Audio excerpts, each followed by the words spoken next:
Hello, hello. We are back at it once again, with the Mushoku Tensei podcast.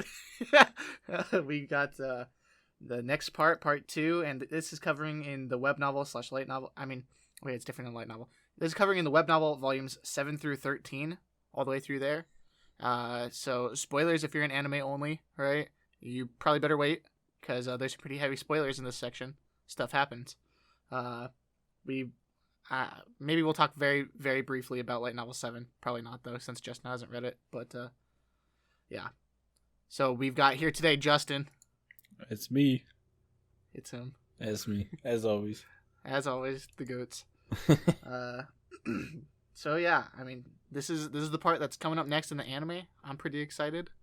I think it might end up being kind of a divisive beginning, because the tone's going to change quite a bit, I think. Kind of. I don't know. Yeah, it's not like... It's pretty similar to where it left off, tonal, I suppose. Right. I was thinking about it, because, okay, you've got volumes 7, 8, and 9, right? Pretty much all, these are all entirely, Magic University shit. Chilling at the Magic University. Yes, sir. Slice of life. Yeah, it's pretty slice of life. And I was thinking about it, I was like, man, that is a lot of slice of life stuff. But then it's actually, volume 7 is 6 chapters. It's so short. And Is it really? Yeah, I'm looking at it right now. There's the first one where it's he's an adventurer, and 6 is the battle test at school. Oh, yeah. Okay. And then it goes to volume 8. So I don't remember it being that short, but it's been a while.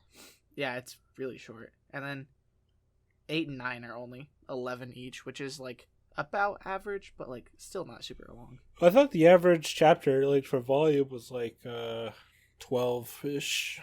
Yeah, I don't know, it depends. I'm looking 5 was 8, 9 if you count the side stories. 6 was 13. Okay. 4 was 10. 3 was 14. That's a long one.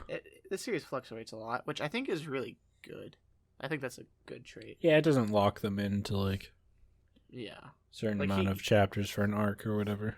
Yeah, the web novel format is just super nice, because it's he's just, literally he doesn't have any deadlines or anything necessarily about how long every part needs to be and stuff like that.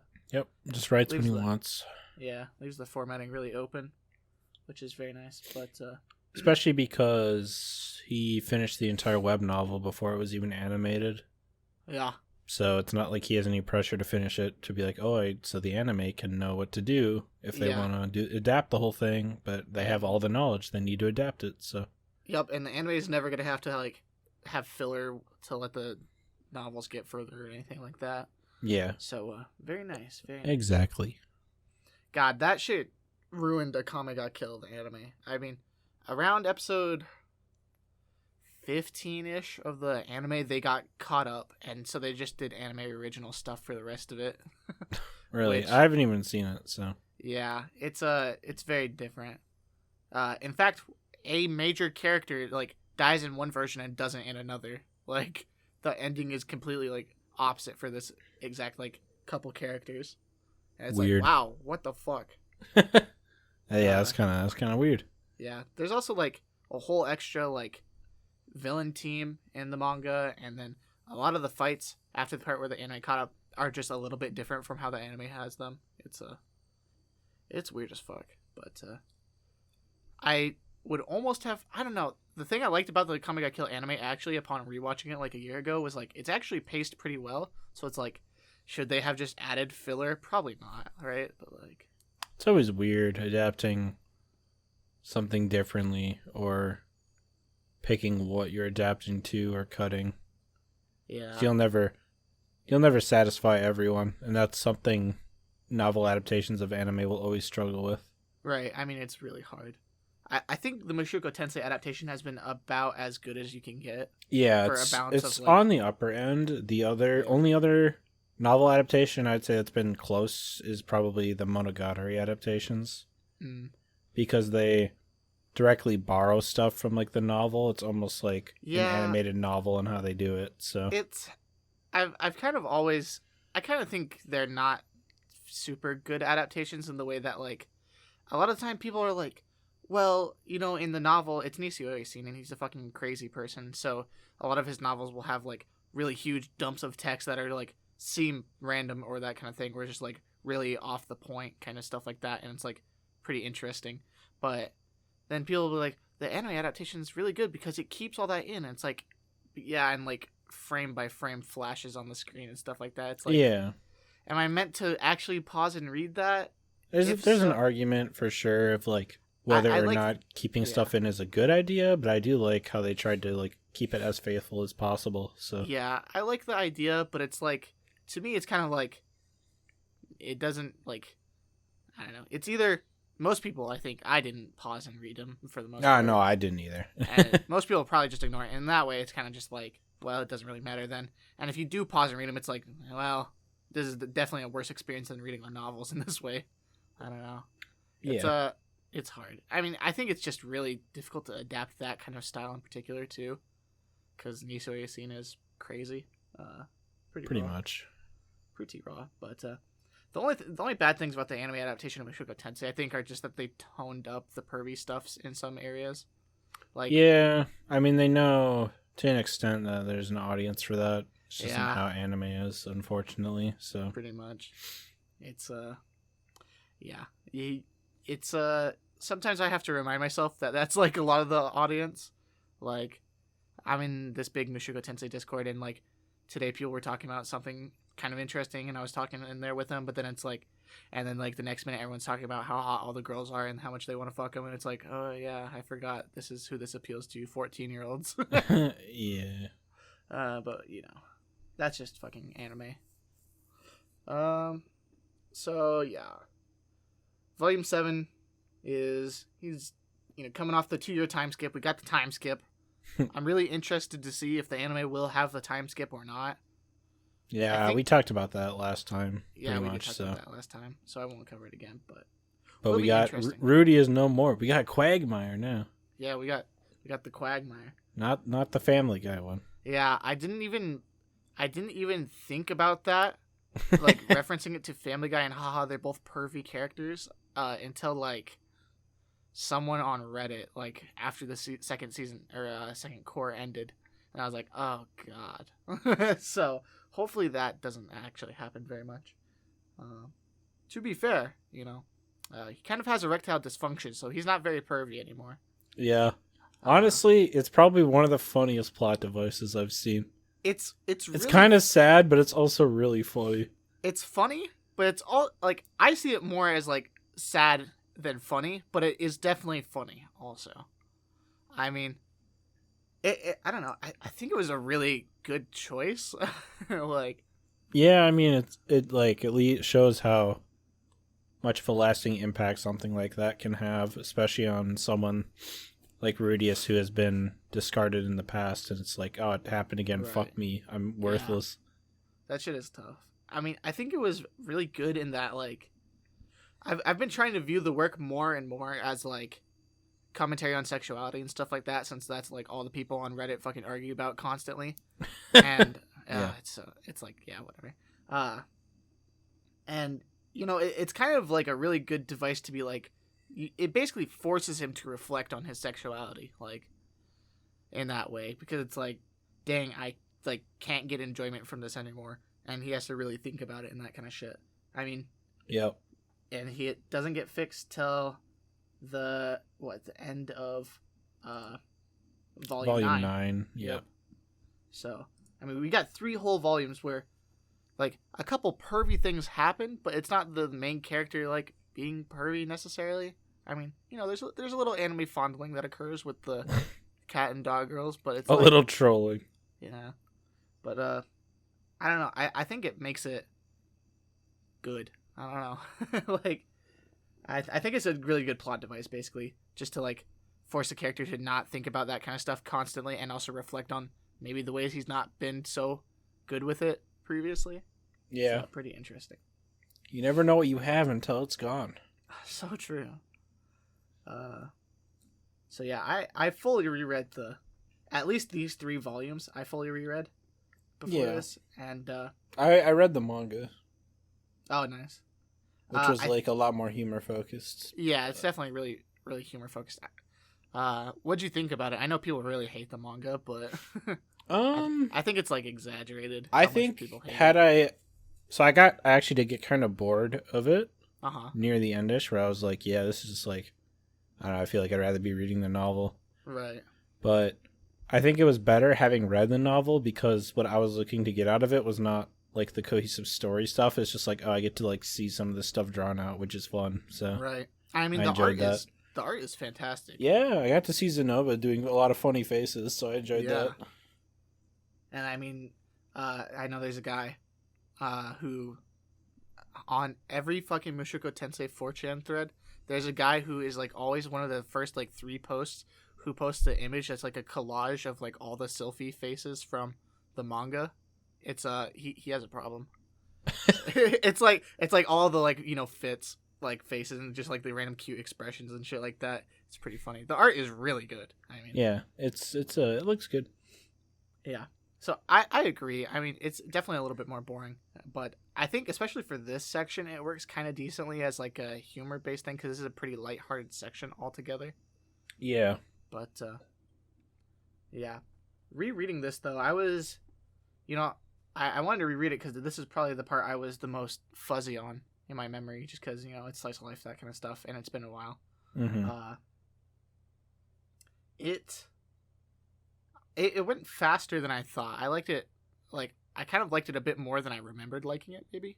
I think I liked it a lot on my first read because, I mean, this is basically the type of genre I like. Right, yeah. This school stuff, not even... Most Magic School animes are bad, so... Yeah, very This was a nice, like, refresher, I guess. It was nice to have a good one. Yeah. I mean, so many of the, like... There's a lot of, like, part 1 and part 2s of, like, little mini arcs in this stuff. Yeah, there's a lot going on. There's a lot of... I mean, a lot of them I really like. Like, you've got... What is it? First day of school, first part, second part. I don't know if this one's really, like, a whole arc. That's kind of just going around school, learning shit. But, you've got... Was it Unreachable Power, first half? This is Zenoba stuff, right?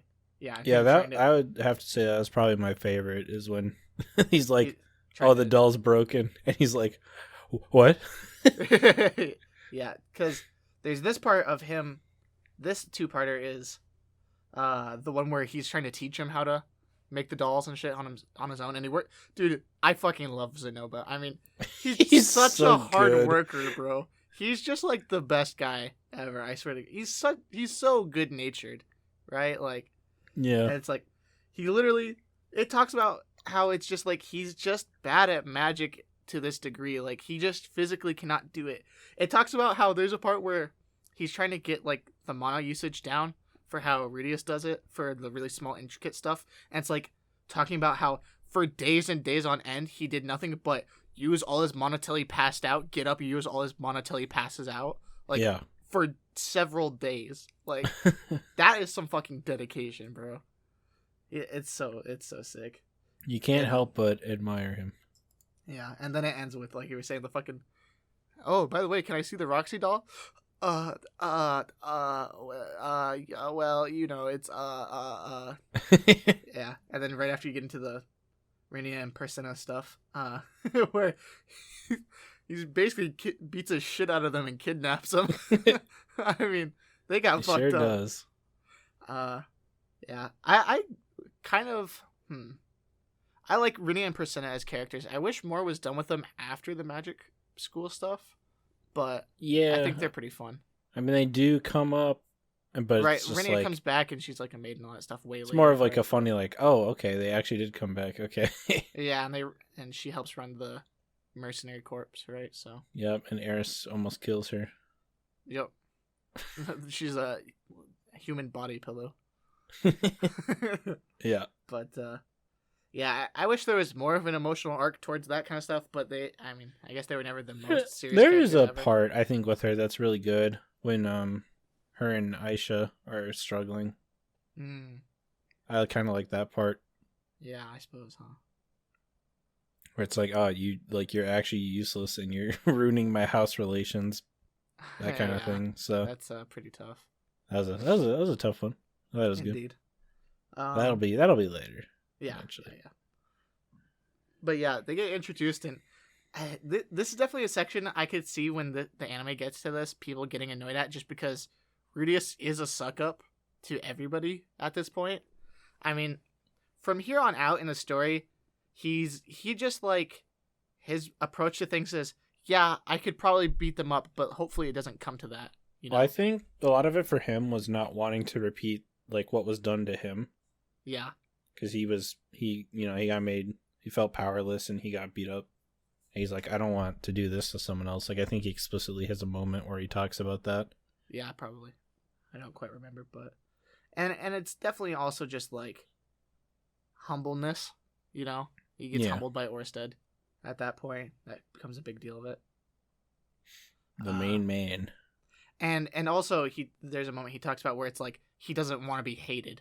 That's like a really big deal because, you know, after Aerith stuff, he thinks she hates him, right? And so he's like, it fucking crushes him from the inside. So he's like, I will be the nicest fucking guy ever, so nobody will ever hate me, hopefully. Which makes a lot of people dislike him for that reason because he's such a suck up. Like, Ariel and Luke hate him to start out in this section because they're like, you know, because they're suspicious of like what he's trying to accomplish and all that kind of stuff. Despite being really powerful, he's not doing much. And they're like, yep. Specifically, they're like, a guy with only good rumors about him is worse than a guy with bad rumors about him. Like, that kind of thing. And it's like, you know, he's actually just being a kiss ass to everybody, so there's really no bad rumors. But it's pretty interesting. But yeah, the part where, so fucking Zenoba challenged Renia Persona to a duel, or they challenged him or whatever, and they had to vet something, and he loses. They smash the Roxy figure. Rudius gets pissed. The scene of Rudius getting pissed is so funny, dude. I mean, he just loses it. Like, I like the part. He's like, huh? What are you talking? Are you an enemy, perhaps? Like, he's like gonna. He's like, dude, that was his goddess. Me? They defiled his goddess. Yeah, he's like, are you an enemy? Are you fucking mocking me? I didn't realize, like, that kind of thing. He's like, God, no, please. That shit is so fucking funny. I bet when the anime gets to that, I bet the voice acting could be really cool for that shit. Yeah, it should be good. I mean, it was funny in the manga, so yeah. I'm looking forward to it. And then he's like, yeah, I lost it, blah blah blah. And so he's like, oh, it's their fault. Let's go beat the shit out of them. I like this fight a lot because, you know, one of the main things those two do is Renia and Persona, you know, they're beast race fucking princesses. They use the voice power. And the voice power is the thing that Rudius lost to earlier in the novels. He lost to it when they were saving the beast children from the slaves, right? And so now we see this time, well, how's he going to interact with it? Is he going to try to use like magic disturb? He thinks about it and he's like, we could use magic disturb, but I'm not 100% sure how the mechanics of it work, so it might not work. Right? I think he just ends up like throwing dust in her face. Yeah, so he just kicks sand in there and she like chokes on it, and so it stops her, and then they beat the shit out of both of them. It's pretty raw. And he becomes the boss. Yeah, he becomes the boss. After I mean, he kidnaps him in his fucking room for like 2 days straight. Like, ties him to fucking chairs. Cause he's trying to get across how horrible of a thing they've done. This is another scene that I could see being very funny in the anime, because it's like, you know, it's like they're tied up and they've been there for like several hours while they're all going to classes and shit like that. And then one of the times he comes back and it's like, he's trying to describe to them what they've done. And they're just like sitting in the chairs like, no, we get it. He's giving this fucking stupid speech. Fucking Zenoba is like watching like, yep, okay. Fucking Julie is like cowering in fear. Yeah. We didn't even talk about her yet. Yeah, they buy a slave girl, Julie, to help them. She's done better than pretty much all the slaves in Shield Hero. Yeah. I mean, with like half less development needed. Yeah. I mean, I think Shield Hero actually does a pretty good job of like, what's her name? The main girl? Raftalia, that's her name. Just in terms of like, well, she's good, I think, but what's really annoying is how the whole show is like, oh, you did such a horrible thing, like getting this slave, and it's like you can clearly see that he's like done nothing but help her, so it's like it just seems. Which, to be fair, it's like a ploy from people to try to discredit his reputation, and it's baseless. But like, yeah, it's not. That part definitely sucks. I do like that it's like he gives her the choice altogether, that kind of thing. But yeah. I wish he didn't like reapply the slave crest in the end, because there's like the slave crest, so they can't like disobey you or whatever, and it gets taken off at some point for some reason. I don't know why, and I guess he like loses a duel or something. Yeah, they take it off. Yeah, and so Raftalia is like, or someone's like, okay, well, we should reapply it. And he's like, well, we don't need to. Like, I don't think we should. Like, she, obviously, I trust her, etc. And if she wants to leave, she should just leave. But Raftalia insists, which is really corny. Yeah. So I think that's probably the one bad thing. But I think there's actually something like that in Mushoku Tensei. There's like a crest type thing. There is a crest type thing. And he just doesn't even put it on there from the start. So yeah, because dude, she's like fucking 6 or 7, and he just like saves her life, feeds her good. They don't treat her badly at all. She doesn't try to learn to make fucking dolls all day. Yeah. A young craftsman. Yeah. So, yeah. But that scene is so funny because it's like, he's giving this fucking speech. I can just envision it in my head so well. And it's like, look over here, and there's like his bookcase or whatever, and it's like, the fucking sacred artifact is in there and shit like that. And it's like, he's opening up, and they're like, slowly realizing, oh, this guy is fucking crazy. Like, he is insane. Like, they don't realize up until that point, just like, oh shit. They think they're gonna fucking die. Yeah, that shit is mad funny. Definitely I don't find the Holy Relic shit very funny usually, but that one was really funny in particular. Yeah, probably because it's playing off of how absurd it is, right? Yeah, it was just a funny setup because it's like, yeah, they're gonna see it and be like, oh fuck. Oh shit, this is serious. Yeah. I also like speaking of Julie, right? There's they talk about how there's this old like dwarf tale in the village or whatever, where it's like, I forget what they call him, but the monster that if you're a kid and you are out too late or you disobey your parents or whatever, the monster like comes up and will like stuff you in a bag and take you underground or whatever. Or it tries to slow you down, and then it takes you in a bag and runs away with you and kidnaps you or whatever. Do you remember that part? Yeah. Yeah, and then that's basically how Rudius defeats the Beast Girls, and so Julie becomes terrified of him. Like, yeah, what the fuck? I do remember that. That shit's mad funny. That was really funny. And then, I like the back and forth of like, he's like, I don't want to do anything actually bad, but also they're kind of idiots, and they're like, yeah, whatever, I feel so bad. You know what I mean? At some point. So it's like, he's like trying to be like, how do I do something bad enough that it makes them actually regret it, but not so bad that I'm a bad person? That's where Fitz comes in clutch. Yeah. With the magic marker, or permanent marker, she says it is, but... Yeah, it's like, it's a special race's like secret tattoo paint, and if I do a spell, it'll become permanent. And she just writes a bunch of horrible shit on them. And threatens them and blah, blah, blah. If they disobey, she'll make it permanent. Obviously a fucking joke, not a real thing. Yeah. That was a pretty creative solution. Pretty funny. Then we got the 2-part arc of Cliff dating Ellie and Elise. Yeah. Which, I don't know. That's a weird one. That's like, this will never work. It's pretty funny. It's definitely funny. Just because you're like, oh, obviously he's gonna like, she's not someone who's settled down, and then immediately it's just like, yep, all right, we're married. Yeah. It's like, huh? Yeah. They end up hitting it off, and it helps because, prior to this, Cliff had a shitty, he didn't like Rudius very much. That kind of shit like that. Because, he met Eris and all that kind of stuff, and he was like, wow, Eris is amazing, and he has like kind of a crush on Eris a little bit for saving him. Yeah. But then he's like, but Rudius is such a fucking beta bitch. How does someone like Eris like him? Blah, blah, blah. But, after this, he's like super grateful, that kind of shit. They become buddies. And, I don't know, he calls him senpai all the time, I believe. Yeah. Rudius calls him it, but... Yeah, Cliff senpai. Rudius does nothing but use, kiss ass this entire time super hard. He uses honorifics all the time. Yo. Pretty funny.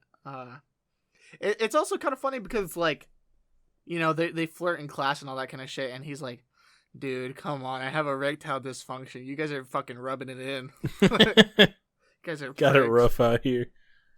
I think that's the part where the rest of his friends learn about him having ED, because because Rina is like, oh, let's get back at them by dating. And he's like, sorry, but I'm impotent. And she's like, what? And like they had been like talking shit about him spreading rumors that he was impotent because he didn't try to do anything to them. So they're like, oh, we're sorry, boss, we didn't know it was true. That shit was pretty funny. He's like, somehow this is making me more angry. My poor man. Poor guy. And the very next arc, I mean, these are several banger arcs in a row, right? Yeah. Isn't Bodyguard that shows up next? Bodyguard's next arc. And that's funny as fuck. I mean, it also ties into like the side story with Eris where it's do we see this at the end of the chapter? Yeah, we do. Well, because at the end of the volume we see when Eris gets to the Sword God land, or whatever. And she goes, they have her spar with dudes. She beats the shit out of Gino because she kind of just gets the jump on him because they don't do a countdown. She just goes immediately when she gets the sword. And Sword God's like, rules, bitch. Yeah, street rules. And Sword God's like, yeah, it's your fault. I did say you were naive. North God style. Yeah. North God style technique. Start before we go. Us North God chads can't lose. Holy fuck. Yeah, and then it's like, okay, now fight Nina, but I'll give you an actual countdown. And dude, this shit was like kind of dark a little bit because it was like they all hate Eris by this point because she's being fucking rude as hell, right? As they see it. And except for the Sword God. The Sword God's like, yeah, she's right, bro, she's raw. And so someone tosses Nina a sword that has like iron inside the wooden part, so it could just kill you if you get hit with it really well. That kind of shit. And so so Nina's like, I'm going to murder her. She will die. Like, this is too much. And so when they clash swords, Nina's sword breaks her sword because it's fucking a rigged sword, obviously. Yeah. And she's like, haha, I've won. And then right as she does that, Eris instead like spins around, kicks her fucking sword out of her hands and shit, knocks her down and beats the shit out of her. And it's like, damn, bro. She goes crazy here. Yeah, she goes crazy. And the Sword God's like, yeah, it's not. Why would it be over just because she dropped her sword, bro? Like, you're stupid. You know, in her running theme, she also pees herself when that happens. I could do without that detail, maybe, but I think it also happens when he kidnaps them. Yeah, I was gonna say, yeah, when he kidnaps them. Which, that one's like, oops, I probably should have let them go to the bathroom while I was at school all day. Oh, fuck. Yeah, I messed up. Yeah, so, and it's funny, because fucking Nina is so angsty. She's so, I've been training all my life, fucking stupid Eris, it's so disrespectful, that kind of thing. I mean, so many of the mediocre martial artists in this world get so caught up in that shit. Yeah.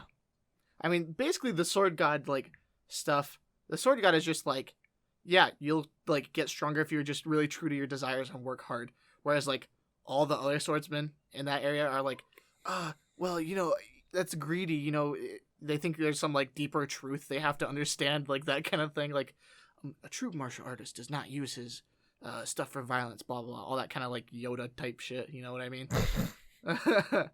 So it's like they all like miss the point, and the Sword God's like, well, I'm not gonna fucking tell them. They gotta figure it out themselves. That kind of shit. Whereas Eris gets it because she's just like, I want to kill the dragon god. I gotta kill Orsted. It's the Sword God at the temple. That's Galfaron, right? Yeah, Golfarion. Yeah, he's raw. Yeah, and he's Nina's uncle, right? Yeah. That sounds right. Yeah, Nina, because she's Nina Farion. I'm pretty sure her uncle. Yeah. So yeah, Eris becomes a sword saint. Pretty pog. I mean, basically he's like, yeah, she's definitely a sword saint. And people are like, why would you give her the title? She can't even use because they make people a saint in the Sword God style when you can use the long sword of light, which is basically just like a hella broken one shot. That's like their secret skill. I mean, it's the reason people think the Sword God style is like the strongest one, just because it's like so fast you go first. And it's really but North God, they sometimes they come with sometimes they can climb in the walls. Like fucking spider monkeys and shit. I don't know. I was reading fucking Jobless Oblige, that side story, and it's like, fucking Seacart, some of the North God shit he learns is like how to track people, how to not leave tracks, how to like infiltrate a secret base, shit like that. North God techniques. It's literally just everything. Yeah, North Gods are fucking raw. You know, Jisoo might be a North God user now that I think about it. Yeah, true. Or Geese. I always call him Jisoo, but whatever. In my head, I always call him Gisu. Gisu. Gisu. Yeah, that shit is mad funny. Mad funny. I forget. Oh, yeah. But, yeah, so that side story stuff is cool. Nina's so fucking angsty. Eventually, she learns to not be so angsty because in this body chapter, you know, she had just learned about Rudius from Eris because she was like, well, you know, you'll never get married because you're cringe. And Eris is like, I'm not a virgin even. And she's like, and learns about Rudius, and she's like, I'll go beat the shit out of him and prove I'm better. That kind of thing. At first I don't even think she thinks he's real, so. Yeah, she doesn't think he's real, but then she learns it. But then she like pays a merchant to go find information or whatever, and finds information because he's been spreading his name so much and all that kind of shit. Yeah. And so she goes to him, and this is where the bodyguarding stuff happens. It's the fucking beast race mating season, and so since Bruce is now the boss of Rini and Persina, who are the fucking village chief princesses, all the beast people are trying to come challenge them to duels so they can fucking marry them and become the village chief, that kind of shit like that. And so basically Rudius has to fight a bunch of people randomly. And the funny part is when fucking Bodyguardy comes over, it talks about how he's fucking chilling in the Ogre God Kingdom for a while. Which, okay, slight spoilers for later on if you want to skip ahead like fucking 30 seconds or something. Doesn't Bodyguardy kill the Ogre God in the future? Like, yeah, he does. He does. So it's kind of fucked up that he goes and hangs out with them for like 2 years and then comes back and... Well, I mean, at the time, I don't think he was under Hitogami's influence. No, he wasn't. But still, I mean, it's not like he's like tricked by him. He just is like... Yeah, I mean, he does like a lot of things he wouldn't have normally done. He just owed a favor, and it's like, well, this is what I have to do. Well, so. It's not that he owed a favor. It's more that he's good friends with Hitogami, so like he'll just do it either way. Yeah. Like, it just, you know, he does a couple bad things, but mostly what he does is good. So we're friends, and so I'll do a favor for a friend. So yeah, but I was like, damn, that's kind of fucked up on my reread. But Ogre God is raw. I liked him. Yeah, a good guy. He's just a good guy who he's not so fights smart, for his country, but he a good guy. Yeah. Yeah. So Bodyguardy comes over after chilling in the Ogre God continent for fucking 2 years. Fucking. They're like, oops, normal done things. partying. Because they just don't have time spans that are normal because he's fucking immortal. So he's like, oh, dang, 2 years already flew by. That kind of shit.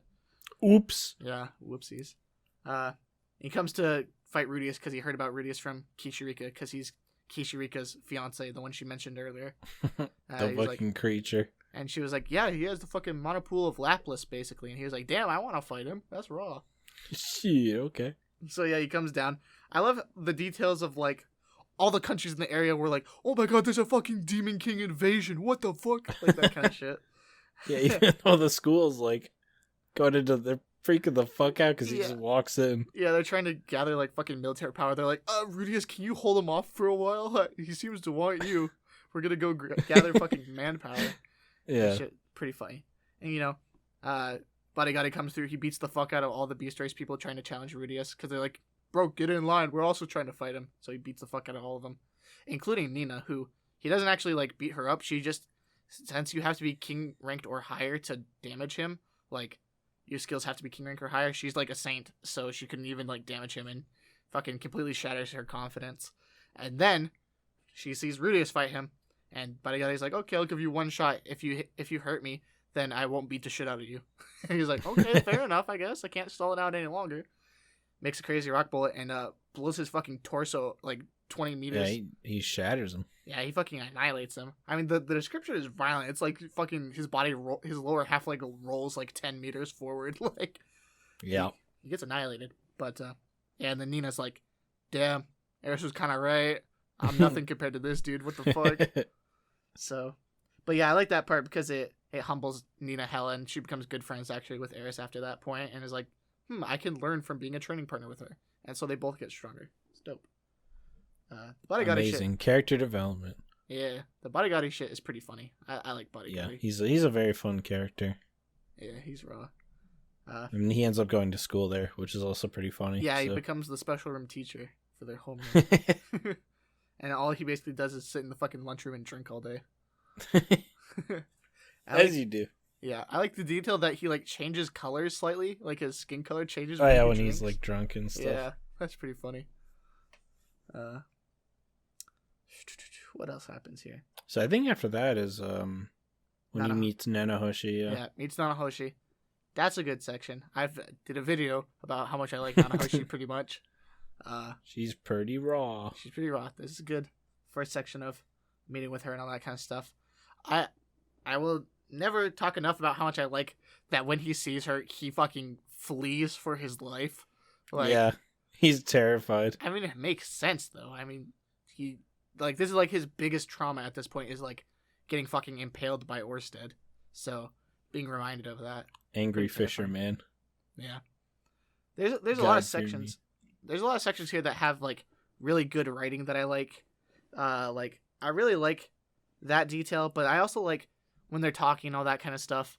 Like just places where the dots connect really well and the author's like remembering everything and connecting dots well. I think that's what makes writing really good is when you remember all your details and make them really coherent and interlock properly, such as when they're talking and they talk in Japanese and Sylphia's like, "Hey, how do you know her?" And he's like, "Oh, we grew up in the same village." And it's like Sylphia's like, "That can't be right." But can't explain we why. Literally grew up in the same village. Because, oh yeah, they grew up in the same village, so that excuse wouldn't work. But Rudius doesn't understand that wouldn't work because he doesn't realize it's Sylphie. So, you know, like shit like that is really interesting. I also like that slightly later on when they're talking about, this would be in volume 9 somewhere, where Ariel and Luke are talking about why they're so suspicious of Rudius, like with the good rumors and stuff like that. And they're like, nobody in the span of like 2 years he's been here should have this many rumors spread about him throughout the country unless you're intentionally trying to spread good rumors, which is suspicious. Which he is intentionally trying to spread good rumors. That is true. But because he's trying to find his mom, that kind of shit. So yeah, he's getting his name out there. Yeah, so just like good storytelling, good writing from the perspective of like they understand about how to manipulate that kind of stuff, and so they're suspicious of it at first, that kind of thing. So pretty good. Yeah, and then so he starts helping Nanahoshi with her teleportation experiments so she can try to get back home. Because unlike Rudius, she didn't get reincarnated. Yep. And I mean, you got a whole video about this, so it's kind of redundant, I guess. You should bit. Just go watch it because it's a good video. I do think it's probably my best video, but I also agree. It is a good one. But yeah, Nanahoshi is a really good foil for Rudius, is the basic gist of it. Yeah. Very, very interesting contrast. So.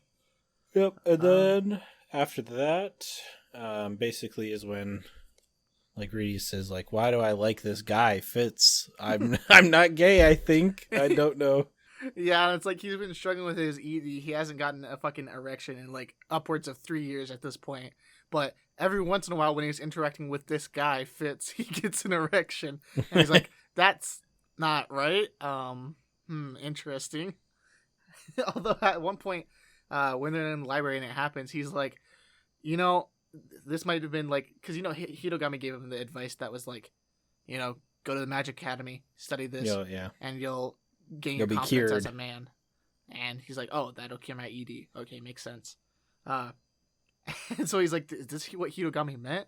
Well, I don't think I'm a homosexual, but, you know, if it's a guy or a girl, it's still a love. I would just prefer it was a girl. Like, yeah. It's like, well, okay, fair enough. He's like, so, you know, it'd be like that. He's like, you know, if I'm in love with the dude, I'm in love with the dude. That's what happens, bro. It's hella funny. Shit. But, yeah. Yeah, like the fact that he really doesn't have that much inner turmoil over it is pretty funny. Yeah. He's like, well, fuck, alright, I guess this is happening. Alright, no joke. Yeah, and then the start of Volume 9 is a couple 4 chapters that are like Sylphie backstory about what she's been doing since the teleportation incident and that kind of stuff. Yep. Personally, for me, this was the only part that kind of dragged a little bit in my No, yeah, I agree. I mean, it's about 4 chapters. But, so it's not that bad, but I don't know, it's just a tiny bit less interesting than other stuff. It's really important for later on, definitely. So yeah, I mean, Ariel is like a very huge character. Yeah, she is quite central. And it is definitely interesting, right? But just the writing is a little bit like not quite as concise, more interesting in some spots, but it's not bad. Yeah. I had something else I was going to say about it, but I don't remember. Oh yeah, in the manga they put this like right before the time skip or right after like the time skip. Like it's like much earlier. I don't know why. They put the Sophie backstory in the manga like I want to say it's at the end of volume 7 or at the start of volume 7. Like one of the two. And I was like, it's probably at the start because from where I started reading it wasn't there. So probably at the start. Yeah, it was definitely earlier in the manga. Which I like after I read the novels I was like, that is weird. But, yeah. Interesting, I suppose. And then we basically got like 4 or 5 chapters of like Ariel, Luke, and Fitz, aka Sophie. Oh my god. No way, it really is Sophie. Oh my god. Holy cow. We got fucking them scheming anime scheme coincidence harem incidents. Like fucking random harem anime skits basically they're trying to employ here. Where it's like, okay, so when he comes in, you'll be changing your clothes, and then he'll be forced to recognize you as a girl. Like, it's like, okay, and then what? Yeah, yep, and then yeah, that shit is. I found most of these schemes pretty funny. I bet definitely in this section in general, people in the anime might get annoyed with like, how does he not realize it's Sophie? It's so obvious, that kind of thing. But yeah, like, A, it's been 8 years. B, the hair color change is a big fucking deal. Like, it's a big signifier in this world, and going from green hair that is very defining characteristic to white hair is and also cross dresses as a boy. He only like 100% realizes that it's a girl like fucking midway through volume 8 or something. Yeah, I think it's when she like falls on top of him in the library or something. Yeah. So I think in general like this section, like volume 9 and volume 8, they do a lot of the like typical like maybe shoujo or like harem protagonist kind of like cliches and tropes, but always with a like spin on them that is really interesting. Like, like you said, oh, Sophie like falls on him or whatever, that kind of stuff. Like that happens in harem anime all the time. I think that is the plot of To Love Ru. Like I don't like literally there probably is not an episode without that happening. You would know, the To Love Ru expert. This guy's really good at getting an anime music quiz. Yeah. I apologize for myself when I was 13. That's all I have to say. It's all right. But then that, like, in my reread, I was like, oh, that's caused by, like, Sophie being the one who's really nervous because she's fucking trying to not lose her mind that, oh my god, it's Rudy, it's that guy, oh my god, that guy. Yeah. And, so you've got the fucking, you've almost got the accidental, like, oh, I come in and she's changing clothes scene, except Rudy's is like, I have to knock. Of course I would knock. Why would I not knock? Like, that would be so rude if I wouldn't knock. That would be... Yeah, he's like the most attentive and like won't follow to any mistakes guy possible. And like on that level alone, it might be like pretty funny and it's just like, haha, he's so dense. But it's even better on the other level of like during this period, he knows that Ariel and Luke and all them are really suspicious of him. So he's like, no matter what, I can't do anything that would like fuck up our relationship in any way or like show my hostility, such as like knowing this secret, quote unquote. So he's like, I have to be careful about it. So he like distinctly the point where it's like, okay, well, you're gonna get your clothes wet and then you're gonna have to change. Yeah. And he's like, his trauma from like when he accidentally made it. So if he'd take off her clothes as a kid, so he's like, no, I don't want to do that again. Yeah. The character development, he's improved. Yeah. But then it's like, he's pretty much like, she's like, no, you should though. So he's like, but it's funny because it's like the same exact thing that happens again, actually. So right, it's kind of a parallel because it was intentional on their part because they were trying to get him to remember on his own that it's Sophie, and so it's like, well, yeah, because she's like, oh, did anything happen? Yeah, what memories do you have of him that are like really stand out? And it's like, there's like the getting bullied one, and they're like, well, that probably wouldn't work very well because I mean, they could hire some people and then have Sophie be like, Fitz "Oh, is I supposed can't to be beat strong, them." so But, yeah. but yeah, Fitz is supposed to be strong, and also they're like, we heard that Stepid Leader, or what is it, Stepid Lead, whatever, that fucking mercenary group is in town. We could hire them, but oh wait, Rudius is really good friends with them, so they wouldn't do it, like that kind of thing. So like, Yeah. they're like, okay, it wouldn't work next thing, but yeah, but all that stuff happens. I like when they're on the way on this one with the rain stuff, because the plot is right. We gotta have it rain while they're out He on tries adventure. to. He's like, "Oh, I'll fix the weather." Yeah, she's like, "Fuck." She's like, "Oh fuck, right? He can manipulate the weather." And so she's like, "Okay, I have his staff, so I could probably like rival him. Plus, we have two magicians on the outskirts of the fucking forest manipulating it at the same time." So it's like Rias tries to change it, and like it just doesn't work because they're all fighting against him super hard. And he's like, "Huh, I'm in really bad shape today." Yeah, I must be tired. He's like, it's funny because he's like, he loses confidence off of it. He's like, "Yeah, what the fuck's wrong with me?" Yeah, that shit's mad funny. And it's like, dude, it's intentional. Meanwhile, Fitz is like, he probably knows it's intentional now. Oh no. He's like, he's just like, damn, I suck. Fuck. But it ends up working. And bam, he's like, oh my god, it's Sophie, and they're gonna do the deed, but they don't do the deed because he can't get it up, bro. He gets it up, but then he ungets it up because he remembers Eris, and it was pretty sad. Pour one out. Yeah, gotta pour one out for that one. And he comes like, Sophie comes back because like there was a prior scheme too. I forgot where it's like during the accidental like changing one. Sophie just like stays the night, and Luke is like, you should just like jump into his bed, like that's what other people do. And she's like, dude, what the fuck? That's too much. Yeah, they just like have a sleepover that nothing happens. Like all she does is like get up and down from the bed a bunch of times and hesitate on it and walk around all night. And I think he's awake the whole time. He's like, I don't know what the fuck he's doing. Yeah, because like in his head partially he's like, did she come over here to spy on me because they're suspicious of me? And it's like, she's definitely down there. I'll pretend I'm asleep the whole night and not notice it. Like, it's such a funny back and forth. Oh my god. But yeah, and then the deal with this one was like, if it doesn't work, when like you'll be forbidden from seeing Rudius ever again because they don't want her to fucking chicken out like she keeps doing. Yep. Which it kind of works, but it kind of doesn't. And they have a whole big deal. Ail says some kind of mean shit actually, and Luke is like, "Man, fuck you. What's your problem?" Like Luke actually kind of sticks up for him because I forget what the context was specifically, but yeah, Luke was like, "Bro, you're being a dick right now. He did his best." Like, they trying. Yeah. And then he comes back and he's like, "Okay, scheme part 2. You get him drunk. Here's an aphrodisiac." Like, and it's the same one they showed off, like way back in the beginning when he's shopping in the town. Yep.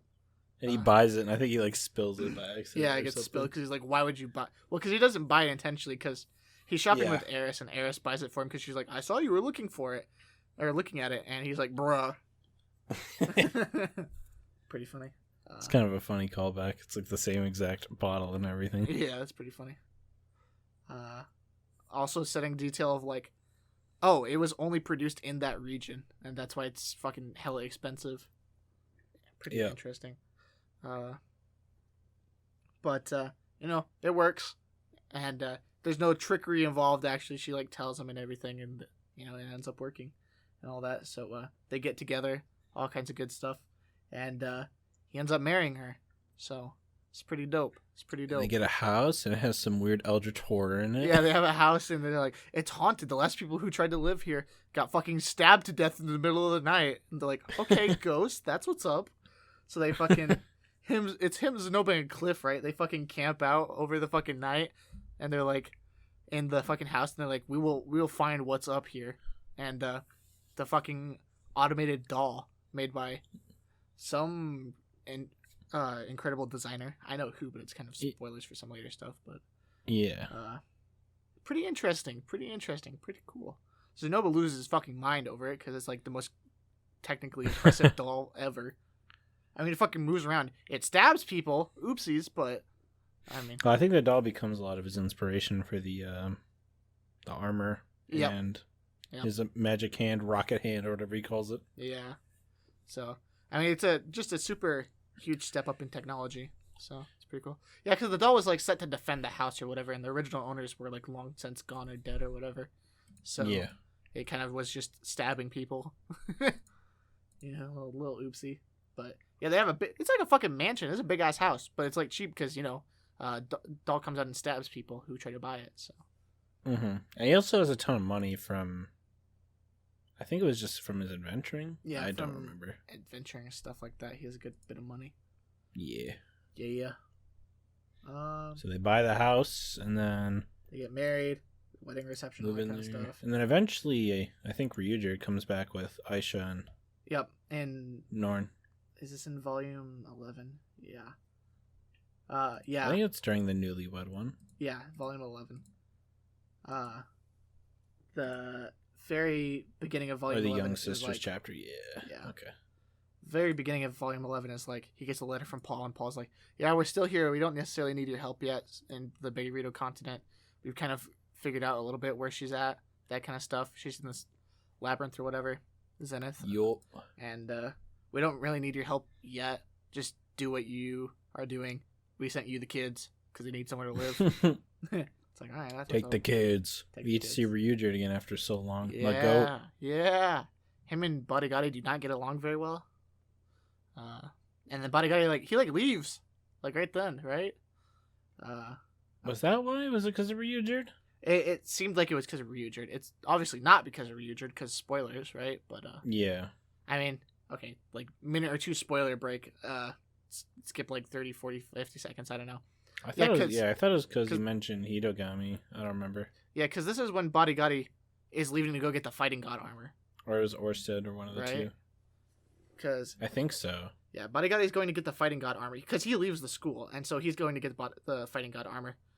I guess he'll meet up with Gisu later because Gisu's still at the. He at the labyrinth. Yeah, but once he finishes that, then they go get the fighting god armor and all that kind of shit. So, or maybe that's happening. That might take longer to happen, actually. So, I think maybe Bodigatti is working towards getting it at this point. That's why he leaves. But yeah, just spoiler break over. So let's see. Yeah. So Nor and Aisha come over. They live there now, pretty much. Pretty good set of chapters, just learning about them, all that kind of stuff. Norn pretty much they don't get along well because Aisha is just she's just bad at stuff. Yeah, Norn is bad at stuff, and Aisha is hella good at stuff. So Aisha kind of looks down on her. Norn kind of gets Aisha doesn't look down on her that much, but definitely those feelings are there. She just doesn't let them show very much. But Norn really, really buys into that idea. So she kind of has a bit of a persecution complex, and she was raised with their fucking hella strict grandma, who is quite a moron. The fucking misbeliever, where she's all, you gotta do this and this and this, and the lady of the house has to know this thing because she's high royalty. So, yeah, she still has some of those really strict ideas. I mean, she's just in general really quick to reprimand Rudius for doing literally anything. Yeah. Well, she's also still mad at him because of the Paul thing. Yeah, because the Paul thing. Yeah, so she doesn't like him in her head, even if she's forgiven him for that kind of deal. But yeah, we got that kind of stuff. We got because of it, Norn starts she goes to school. Aisha decides not to go to school because it's if she passes a test or whatever, it's good enough. We don't have to stay at school. You can be a maid if you want, because she wants to be a maid. Yeah. But Norn doesn't do very well, so she goes to school to try to be more normal. Doesn't work out super well for her. I mean, the school kind of emphasizes her inferiority complex because it's oh, now she's at the school where Rudius is a fucking living god, right? So it's the king. Oh, you're a Greyra, you're Rudius's brother? I'm sure you'll be really amazing just like him. And it's thanks, dude. Really, really needed that one today. Yeah, I think I specifically talked about when I was reading this how much I liked this set of chapters. Yeah, the set of chapters is really good. So she becomes a NEET for a couple days. She locks herself up in her dorm because she's so upset about stuff. Mm-hmm. And that's a really emotional chapter. Yeah, I like the part where he's realizes he's like, oh, this is like what my siblings had to go through with me. Mm-hmm. And I think specifically at the end, he's like, well, he's just like, well, if I wish I could talk to my brother again and tell him I'm sorry. I'm like, my man has really changed. That was like the first huge like character development moment I saw. He's like, he realizes. Yeah, no joke. That he was kind of a shithead to his siblings. Yeah, no joke. I mean, just like he knew he was a bad person, but like he didn't understand how it affected other people in his life. Right, yeah. Which it did a lot. So yeah. And because of it, like, because he was neat, you know, he knows how big of a deal it is that Norn is acting like this. So, you know, he tries his best to get through to her, and eventually he does. It's pretty touching, I would say. Mm-hmm. Very nice. I liked it a lot. Very nice, very nice. And then, bam, right at the end of Volume 11, Turning Point 3, baby. Yes, sir. Gets a letter. It's from Gisu, and it says, requesting backup, pretty much, which is for the Megarito continent, that kind of shit. Which is, oh fuck, like, you know, before Paul was like, you know, you don't really need to come. We'll get it eventually without you, that kind of deal. You know, live your own life. This is my deal.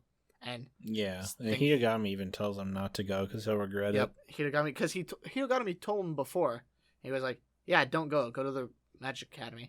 And so he asked, Hidogami comes to him in his dreams again, and he's like, yeah, I'm still not changing my answer. Don't go again. You'll regret it. And Release is like, Jesus Christ. What the fuck? Well, he's stuck because he's like, well, my Norn is going to think I'm a piece of shit if I don't go help. Right, yeah. Paul. I mean, Norn, I'm so strong and stuff. Right, Norn is basically the deciding factor in this, pretty much. She pretty much, like, he's bouncing, and he's like, yeah, I could help them a lot, honestly, it would help a lot, but, you know, Sylphie is pregnant and going to have a kid by the time he's back, you know? Yeah. And, they're married and all that kind of stuff, he's taking care of fucking Norn and Aisha. Like, it would just be kind of risky to go there, that kind of stuff. Like, he might not come back.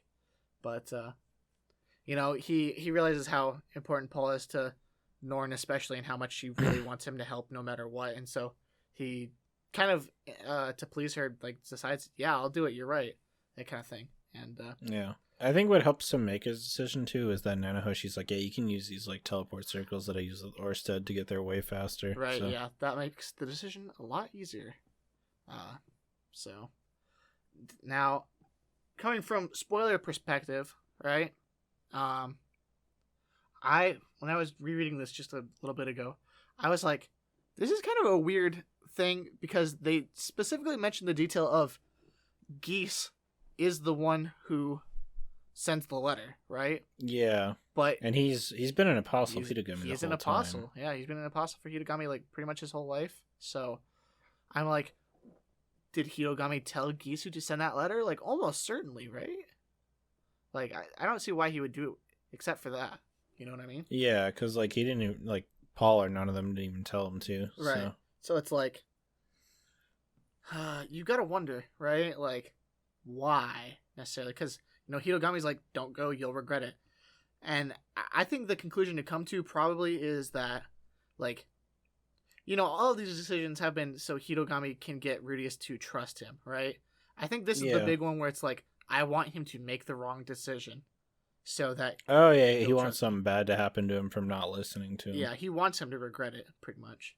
And so I could see him having Geese send the letter so that he makes the wrong decision. Yeah. So, but... Because it wouldn't even make sense because if Hidogami told him not to go, then he doesn't end up with Roxy, so... He does either way, suppose. Does he? I thought Roxy ended up with someone else if he didn't go. If he doesn't go, she falls in love with someone else, but he doesn't requite the love. But I'm pretty sure they end up having a kid together no matter what. I see. Okay. I think I couldn't remember. For sure, she doesn't get together with that guy, but she does fall in love with him. So I think it's still a definite upside that it makes their relationship way better. Yeah. But yeah, because like the Hidogami perspective is like, no matter what I do here, I can't prevent the fate stuff from happening. Like, you know, back in Turning Point 2 when Orsted almost kills him, Hidogami talks about, no matter what I do here, Orsted will never actually kill you. Like, which he wants to happen, obviously, because Rudius's descendants will help Ordeus or Orsted and all that kind of stuff like that. So, and Rudius will help Orsted because they're immune to the curse and all that kind of stuff. So he definitely wants Rudius to be dead by this point. But he's like, no matter what, you do not die here. Similarly, no matter what he does, he can't prevent Roxy from getting pregnant and having Rudius's kid. Or at least, like, she's fated to do so. That kind of thing, right? So, yeah. That makes sense. So, yeah. So he goes with Ella Nalise. So. Ella Nalise, yeah. The fucking elf names are hard in this. I thought it was like Ella Nais, and then I was like an L, I guess. I think it's Elena Lise. It's basically, the author talks about this in some interview. He's like, for the elf names, he basically tried to make them two names combined. So like, Sylphie, and then also something Iet is like two different names, and then it's Elena and Elise, I think, or like Lise. That makes so sense. it's like Elena Lise is how I say it, I think. So I don't know if that's how you're supposed to say it or not, but yeah, it's hard to say. So yeah, goes with her to help, and so you get. I mean, all of Volume 12 is like traveling through the Beggarito continent trying to get the fabled weakness of the gray rats, the succubus that Paul talks about. Yeah, first thing that happens is, because it's that was mentioned way beforehand, wasn't it? Where it was like that was like super early. I think that was like when he was living at home still. Yeah, he's living at home, and he's like, "Oh, there are succubus in this world." He's like, "Yes, no matter what, as gray rats, we can't defeat them. They are our mortal enemy. Yeah, like, we can't defeat them. It's not possible." And it's like, I love that moment when it happened then, because it's like, Paul talks about it like it's like this fucking defeatable enemy. It's like he's just sad about it. Like there's nothing that can be done. But yeah, I mean, this whole volume 12, is like, taking teleport circle to going to the fucking city where the labyrinth is and meeting up with Paul and all them. I really, really like this section. This section is so fucking cool. He goes with that merc band, right? Yeah, he goes with a mercenary. I think they're merchant group. Yeah, it's like and all that kind of stuff.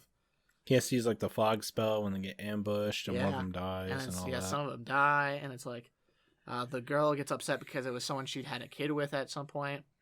Because like you're talking about the succubus stuff. The first thing that happens when they get there is like Rudius gets attacked by a succubus, and like Elena Elisa has to save his ass pretty much, and it's that scene is like kind of funny, but it's also the first scene where you're like, wow, if he was by himself, he just died, like 100%. He's fucking dead. Yeah, like no matter what.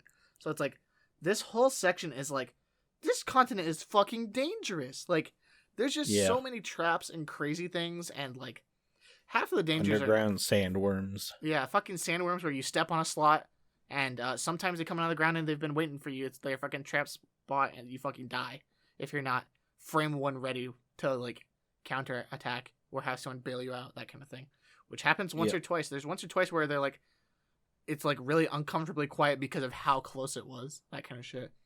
Even though like she's a fucking S-rank adventurer and he's fucking king emperor class magician, right? Like it's like, holy fuck.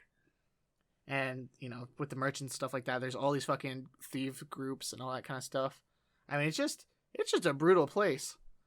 I mean, I would say more dangerous than the Magic Continent, easily. It's just way harder to traverse. It's hard to know, I guess, because without Ryujerd, like they could have had like way more issues with it had Ryujerd not been there, because that dude was like scouting miles ahead and killing stuff they couldn't even see. So definitely. It's like it's hard to tell, but I'd say in general probably. Yeah, definitely hard to tell. It was more tricky than the Magic Continent. Magic Continent was just like, there are a lot of enemies. Yeah, there are a lot, and they are strong. Yeah. So, but even in the Magic Continent, a lot of them are edible. You can use the fucking treants for wood, that kind of shit. Yeah, but the Brigada is just a fucking desert. Yeah. So it's terrifying. Yeah, so I think this is like low key one of the best volumes easily. I mean, it's just such a defined setting. They got the part too where they're like, there's this cliff face they gotta get over and they gotta climb up, and there's fucking griffins and shit like that. I mean, it's super interesting. All the fights are really well done in this area in general. Lots of cool stuff. Very cool, very cool. I like that they talk about that there's succubus in this continent specifically because it's something Lapis did during the Human Demon War, where he released a bunch of succubus basically because they're demons. into this area to fuck them up pretty much because they're like really powerful in that way and they're really annoying for adventurers and that kind of stuff. And especially the men. Yeah, especially the men because, well, you know, most adventurers are men in this world. So the way the culture has adapted is that, you know, no matter what, all the parties have like a couple women, that kind of thing. And so if succubus stuff happens, they can bail them out. Or if succubus stuff gets very bad, they have sex with them, which is kind of fucked up. But they're also it's like one of the ways to cure them or something. Yeah, right. Yeah. So it's like that sucks, but it's also what they're signing up for, so it's not that big of a deal, I guess. But yeah, life be crazy back then. So it's like man.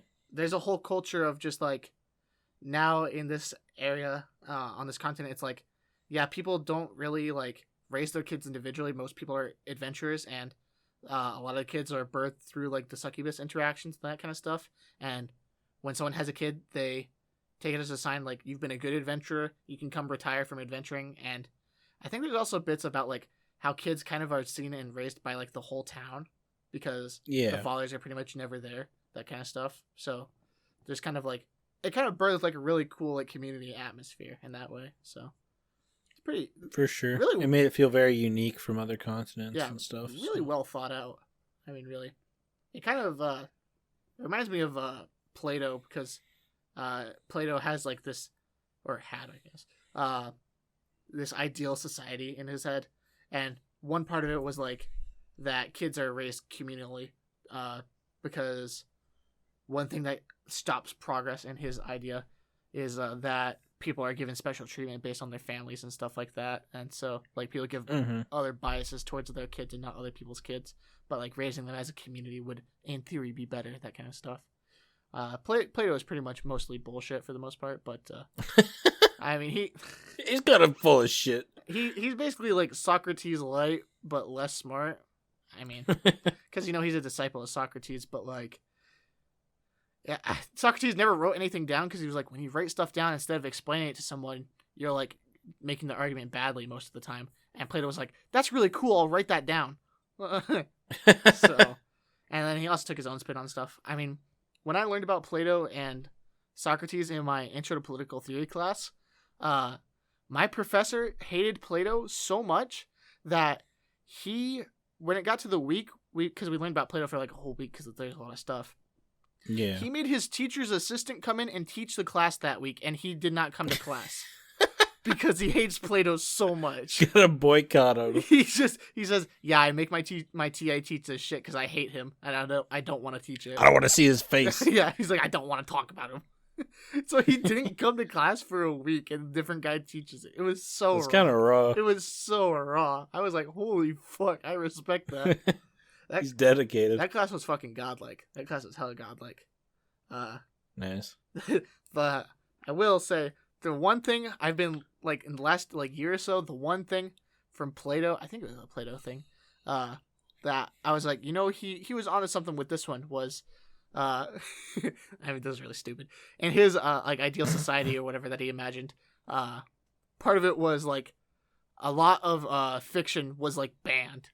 And the reason he banned fiction was he was like, storytellers like write narratives and brainwash people with narratives that are not based in reality. And I was like, wow, that's so stupid. You're an idiot.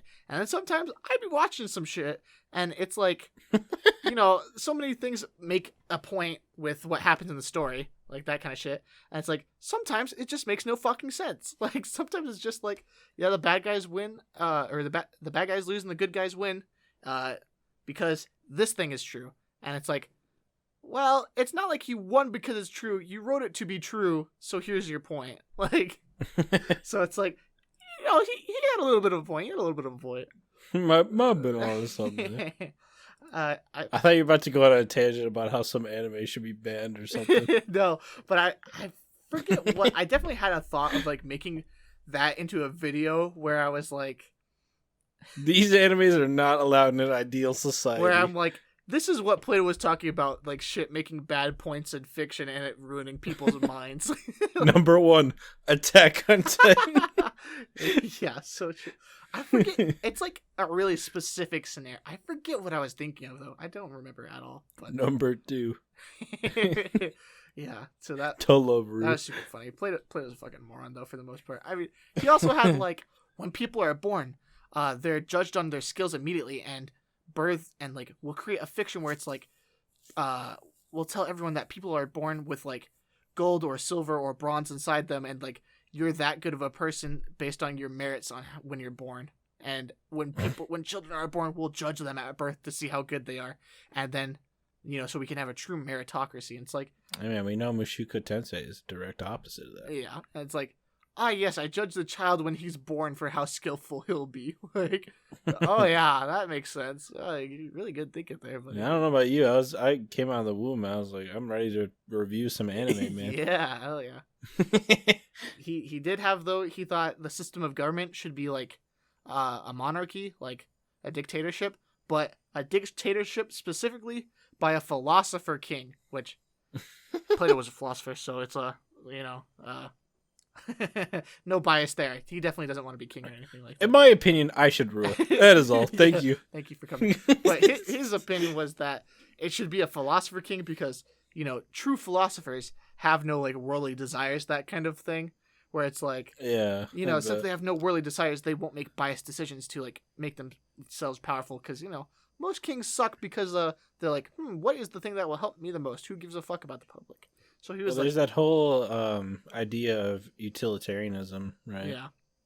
Where it's like making decisions based on what creates the most overall like objective happiness in the world, right, or whatever. So yeah, so that was his way of guaranteeing that. Pretty much was like, philosopher king who's perfect, has no worldly desires. Never mention that doesn't exist. Like, no person doesn't have worldly desires, but, you know, great thinking. So yeah, he tried. All right. Anyways, back on track. Yeah, philosophy, right? Bit of a sidetrack. Relevant. So yeah, now we got volume 13. They've finally arrived at the very end of volume 12 into the town. Yes, sir. Paul is in a feels bad mood. This volume is very good. This volume is really, really fucking good and really fucking sad. It's got everything. It's got cute moments. It's got sad. It's got happy. What else?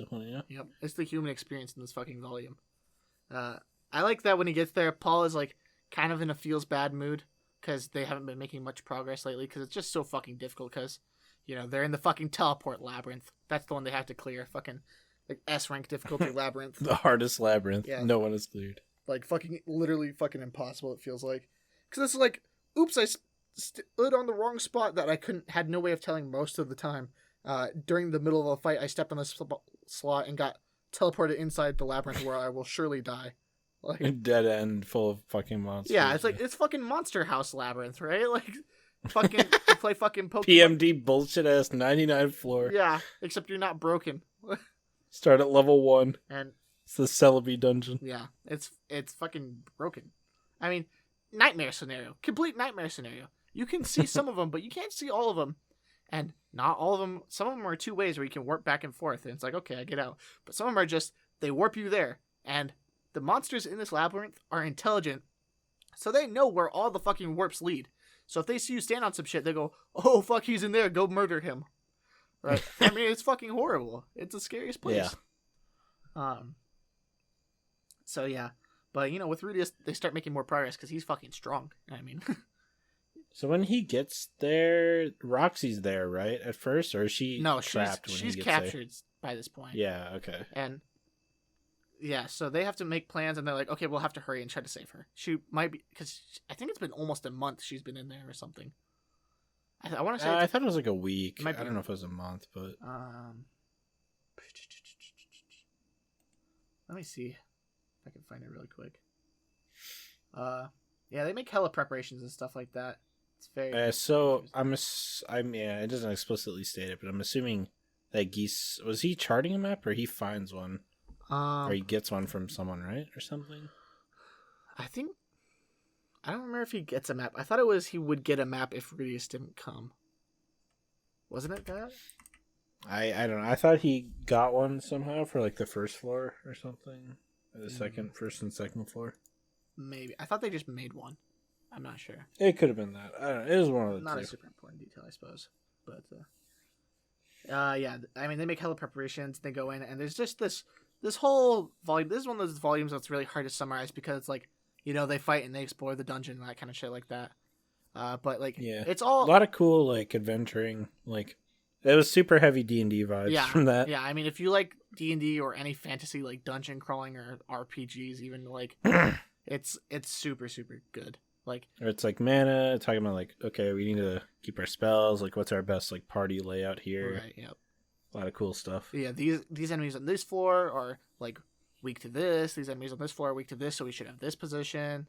All that kind of shit. Super super fucking interesting. Just really well written. I was completely fucking enthralled reading it. Yeah. So, they get through and they get to the part where Roxy is. They figure out where Roxy's at. Roxy's in fucking hell. Yeah, because she's been like surviving for however long, I don't remember. And they're like, she's probably dead by now, but there's a possibility she is not, because she's basically just been in this labyrinth the whole time, like barely subsisting off of like eating demons and stuff, and it's very very hard. And she's been just in this tiny cramped space, but eventually she has to leave to like get more food or something. I don't remember. And she's been constantly dealing with the fear of like, oh, every once in a while, a fucking demon just teleports in here, like that kind of shit. Yeah. And so she finally is forced to teleport out, and it's into a hella boss rush. She's going to die, but at the same time, they've all finally explored far enough they get to the point where she's probably at. And Rudius, I fucking love this shit. I mean, Rudius is like, Father, God is here. I can sense it. Like, I can feel it. God is on this floor. Yeah. Completely busts through everything, breaks all kinds of fucking walls with magic and shit like that, and just wipes the fucking place out right before Rocky would die and saves her. I mean, she completely falls in love with him at this point. Well, it's because it's literally like the ideal scenario she talked about with Ellen Elise. It's like, oh, what kind of man would you like? And she's like, oh, I want to be like saved in a dungeon by some handsome like wizard guy or something. Yeah, by some handsome adventurer, and I'll fall in love with him. And sure enough, Rudius comes fucking busting through. It's such a fucking feels good moment, because it's like she's on such the brink of death, like the complete desperation of the situation, and he just comes busting through and all that kind of. I sense God is here, and fucking comes on through. It's so sick. It's so sick. He's like the fucking priest from Berserk, the weird fucking Moai head dude. Fucking like Mogus or whatever his name is. Yeah, Mogus. Yeah. Oh my god, I hate Among Us. Berserk is so sick. Fuck. Yeah, Berserk is hell. Dude, we gotta have a Berserk cast. So true. Damn, bro. Yeah, so that shit is so fucking cool. I mean, that's so good. And they fucking save her, alright. It's hella awesome. Yeah. And I don't think she realizes it's Rudius at first. Yeah, at very first she's like, oh my god, my fucking savior, he's so handsome, and blah, blah, blah. And it's like, oh shit, it's Rudius. Yeah. And she finds out that he's married, she's like, fuck. Yeah, he's fucking married at this point. Oh shit. Yeah, and Rudius is obviously like, well, I'm not gonna fucking break Sylvie's trust. What the hell? Like, being a good guy. Yeah, what a nice guy. And so they eventually explore far enough. It's hella well written and shit like that. The exploration is so cool. They get to the very, very bottom part, and they find Zenith is trapped in a like a gemstone type of thing, magic container basically, that's been keeping her alive for all this time. At the very end of this dungeon, and that the monster is guarding it, kind of thing. And it's like a fucking hella scary. It's a Hydra, baby. Yeah. And they immediately bail, and they're like, okay, what do we gotta do here? And they're like, do we go back and then come and all that kind of stuff? And Paul's like, we gotta fucking go now. We have to fucking go back out there now. We see what the deal is. Let's just prepare very, very quickly, and let's fucking go. We're not going back. And it takes too long. What if she dies? Reese is like, okay, well, I'm just gonna like hope that it works the same as the ones like in the stories I read, where if you burn their heads, they don't regrow. Yeah. So it's yeah. So one very important thing Paul says to Rudius, like, save your mother even if it costs you your life. That kind of shit. Like, he's like, this is an important fucking deal. I mean, he's been kind of down bad similar to like how he was in Michelion. Yeah. Since this time, because all this pressure is weighing on him, and he's like, I'm not being a good father at this time. I had to send off the kids. I haven't been helping Rudius at all, and I can't even find my wife. But it's cool character development for him that he's taken it a lot better, and he can be a way more happy-go-lucky in some areas at this point. Like, he hasn't like lost his senses or anything like back then. He's like still kept a hold on the situation and has been working towards it. So he's really matured in that way. Yeah, it's very nice to see. But a little bit rash. He decides, hey, we're fucking going back in. And they go in. The deal with the Hydra is, it's hella fucking strong because it's like S tier Labyrinth boss. Yeah, it has anti-magic. Yeah, the scales are anti-magic. Shell. You shoot magic into him, it does nothing. So they're like, well, fuck. That sucks since Rudius is fucking broken, and all he does is magic. So what they figure out is they have to cut off the heads.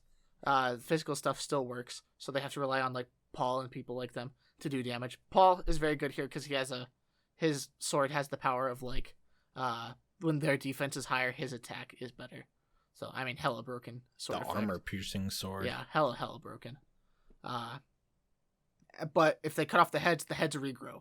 Like they reattach, and so Rudius is like, okay, we cut off the heads, and since there's no scales on the inside, I and the other magician, we seal the shit up with fire, and then they won't regrow. And they figure that out. It's true. They get to, it's a long, hard fucking fight. Talhand almost fucking gets eaten entirely. I mean, he gets fucked up. I don't know how the fuck he lives. He clutches it out, though. He's just a bulky little dude. Just a little strong dude. Yeah. Just a little boy.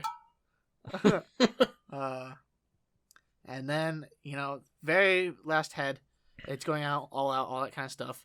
They are going to cut off the last one, and as it happens, Rudius leaves himself a bit exposed, and Paul pushes him out of the way to dodge the attack. Rudius, dodges it. He's like, oh my god, thank you, and realizes Paul has just sacrificed himself for him. Yeah, he got sliced in half. Yeah, it gets cut in half. I mean, fucking torso on the ground, and Rudius does not take it very well, obviously. Yeah, he loses an arm, too. Yeah, and Rudius also loses an arm. Or is a hand, not an arm. I think it was just a hand. I think it's, up to his elbow. Oh, okay. Well, yeah. Because I'm trying to remember where the, what do you call it? The replacement one he gets starts from. Yeah, I think, the thing I was most, terrifying about the Hydra is how intelligent it was. Yeah. Because, there was a point where they were burning the heads, and at one point it starts, clawing the burn, area off so it can regrow, too. Yeah, that's crazy. You're like, oh, fuck. This is smart as hell. Yeah, I mean, what really sticks out about the monsters in this whole volume is how intelligent they are. I mean, the Labyrinth monsters use the teleports to their advantage. They, try to lead people into them, shit like that. Because they know it's a win condition. But... Paul dies, but they save Zenith there, and they clear the Labyrinth. They've got so much fucking money, all kinds of rare shit like that, but Rudius is, pretty much inconsolable at this point. I mean... He's depressed. He gets back, and all he can do is lay in the fucking hotel bed, pretty much, and be upset. It is very, very rough. I mean... I can't lie, I cried like a bitch. I didn't just, I don't cry at stuff, but if I did, I probably would have there. Yeah, that's fair. Yeah, I mean, it's a hard read. He's pretty much just inconsolable in his bed for a while. Yeah, I think part of it was I just, had a feeling. I was like, Paul's definitely going to die. You have to think someone's going to die, and, it... you just... That's the whole thing with Mushoku Tensei, is how, the world is just fucking harsh, man. You're people just die so easily. Adventuring is fucking tough work. I mean, really. Yeah. I mean, it's definitely hella signposted, but, man. It still hurts. Yeah. Especially because I like Paul so much by this point. Yeah. I mean, he's not the best guy, but fuck, man. If he's not a real guy. The realest guy ever got. Yep. So true.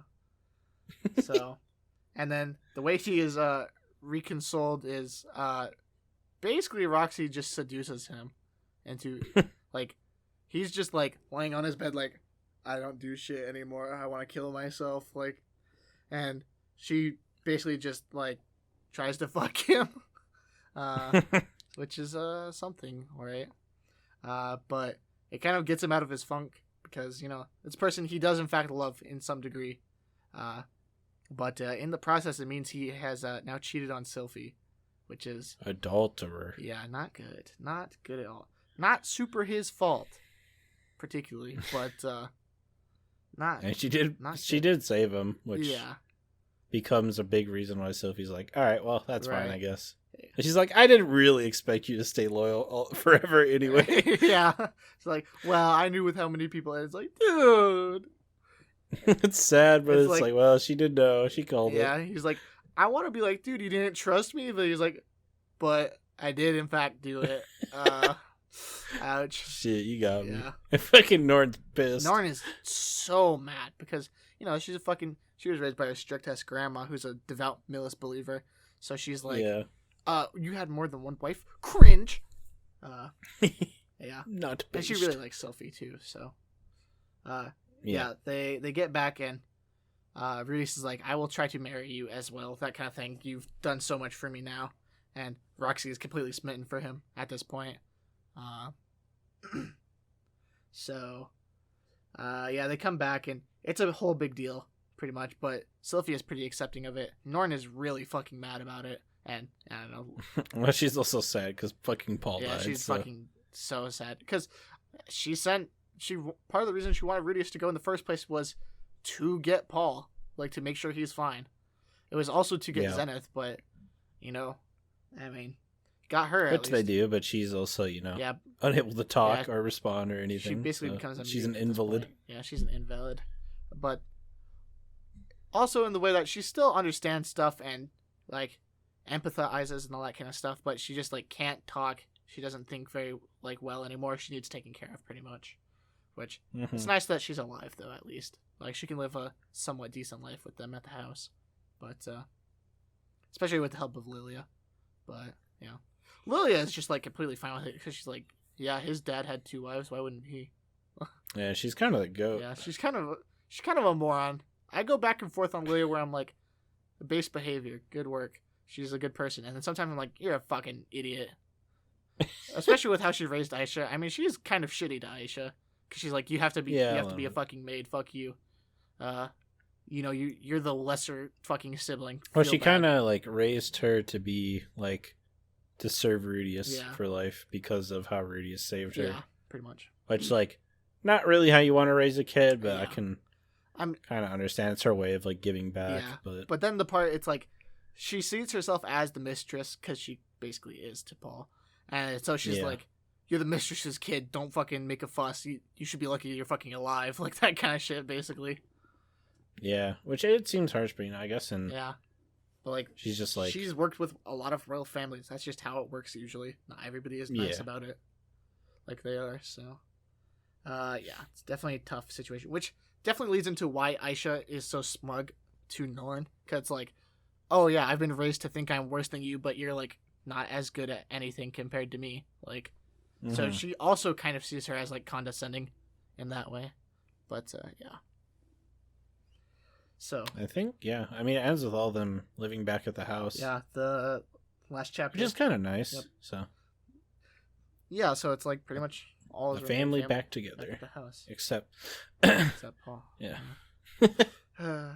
The fucking last chapter in volume 13, other than the side story one about Eris and the Sword God Blind Kingdom, whatever, is in front of the gravestone where he's he made a gravestone for Paul, all that kind of shit. Yep.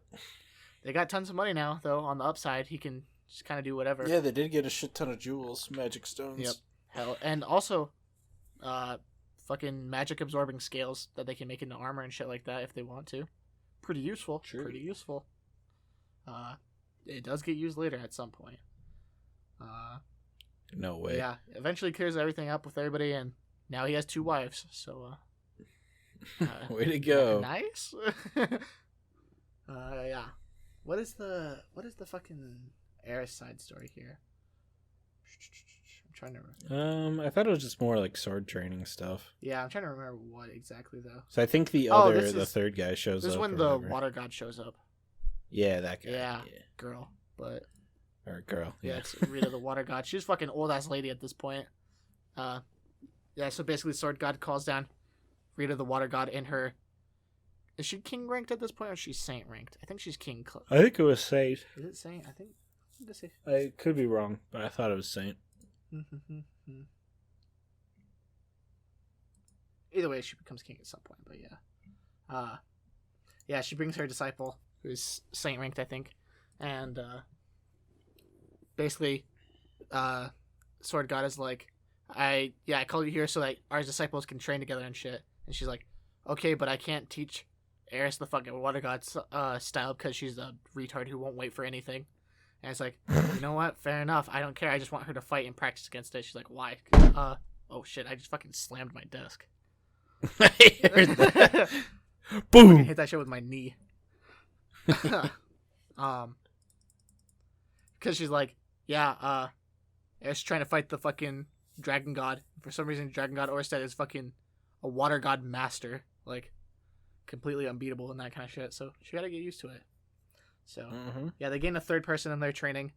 Like a RPS gets. It's like formed. A triangle relationship. Yeah, where it's like Eris beats Nina, but Nina beats Isolte, who is the water god's disciple, and Isolte beats Eris because Eris can't be patient. Eris is impatient. Yeah, Eris can't be patient enough to beat the water god, or water style. It's too fucking hard. Because basically, all they are is parries and counterattacks and shit like that. And all Eris does is attack incessantly. Which is what the sword god style is supposed to do. But it's just kind of a bad matchup in that way. Whereas Nina, she's way more collected for sword god style, so she can beat Isolte. But Eris is really strong and aggressive and just like good at overwhelming Nina. So they have a fucking RPS, pretty much. Pretty funny. Yep. Yeah.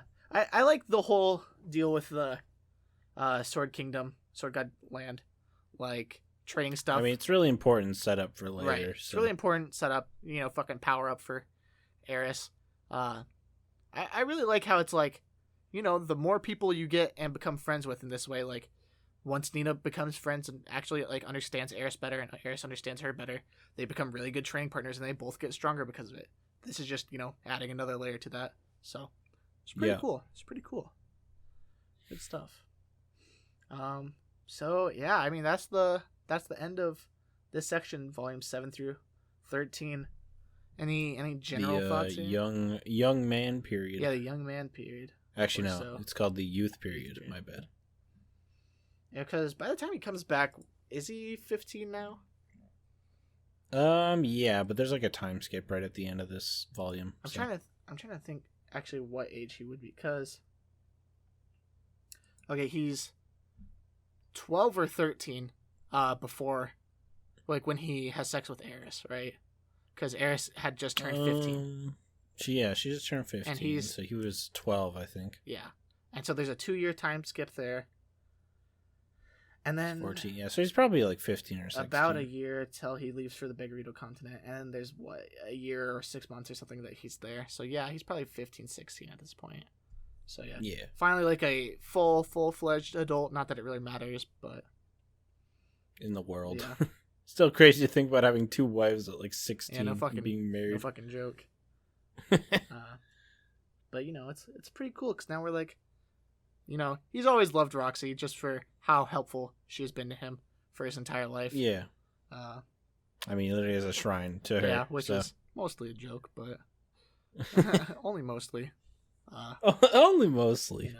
I mean, really the thing he loves Roxy for is just that she let him get over his NEET, being afraid of going outside and being condemned by the people around him, gave him the confidence. She nurtured him. Yeah. Because he never had that in his past life. Yeah. Super fucking nice. So, very, very nice ending. Very sad. I miss Paul. He's my goat.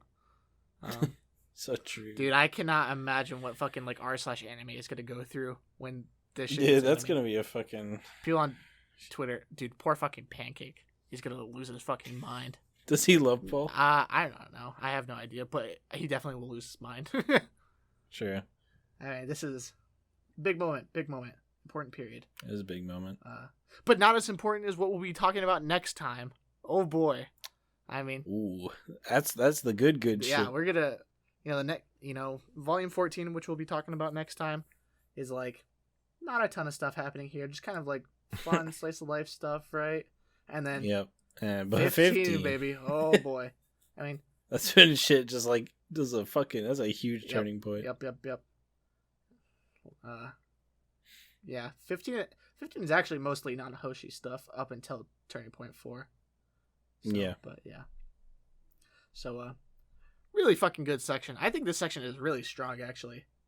I mean... Yeah. It has a nice balance of, like, fun and really serious and sad, so... Yeah, I think the section kind of encapsulates all of what's good about Mushoku Tensei for the most part, of just, like, really fun slice-of-life type stuff where it's, like, a lot of the early stuff is slice-of-life-esque, where it's, like, hanging out with people, learning shit, trying to get better, make some connections, stuff like that. And yeah, that's all the fucking school arc is about, meeting more people, stuff like that. And then the second half is like, Beggarito Continent, Labyrinth, all that kind of shit. It's like the combat that is like what's really good and interesting about the world and the combat and all that context. So super good section. The only thing we don't get in the section is like what the plot is about later on, pretty much, where it's like, yeah, kind of conniving schemes and stuff like that, and trying to set up situations, etc., for the grand scale of things. But that's for next time. So true. Any other thoughts on this section we got here? Anything we didn't cover particularly? I feel like we pretty much got everything. Yeah, we went pretty. I just like this entire chapter made me really like both Cliff and Zenoba. Yep. I mean, Zenoba is fucking... And they just become his bros, so it's just like, It's nice. Cliff at first is like, you don't really want to like him very much because, he's just a fucking stuck-up asshole. But, like, he has good reasons for being stuck up, right? I mean, he's got a lot of expectations on him. He's a fucking grandson of the Pope. I mean, you find out, right, that he's like the grandson of the Pope and shit. Pope. So. And, so it makes it, and like, he is a genius. He says it a lot, but he is in fact a genius. He's very good at researching shit and magic. Yeah, I mean, he's better than Rudius at like detox magic. Yeah, he's better at the support type stuff. Barrier magic and all that stuff. Right. And he was, in fact, like, when he came to the school, advanced in like everything, which is fucking impressive for offensive magic. Yeah. Hella impressive. But he changes so much once he I don't know, gets some pussy, I guess. Once he gets laid. Yeah. I mean, once he realizes that Rudius is actually a pretty cool guy, he starts to understand why people like him, shit like that. And that's kind of a big theme of this, is like people not liking Rudius for whatever reasons. Which, I guess when you think about it that way, it's kind of like a meta commentary on the series, where it's like, up to this point, people don't like a lot of people don't like Rudius. And then this whole section is kind of like so many people for so many different reasons that I could see the audiences not liking Rudius. Like, all he does is apologize, he's just a fucking bitch, or I don't know, he's kind of suspicious, or he doesn't have good intent, that kind of stuff. And then people come to realize what's good about him and all that kind of stuff. Very wholesome. People can have flaws and still be good people. That's crazy. Yeah. So it's a really good section. Really, really good section. Yeah, I mean, that's all I gotta say. Yeah, I think we got everything. So, next time, cover 14 through... Where's our next stopping point? I mean, probably to the end. We could do to the end, yeah. That's like... I think... about 10 volumes. Yeah. I would say to the end, or either we could stop, like, because there's so much to talk about, you could even stop after 18. After 18.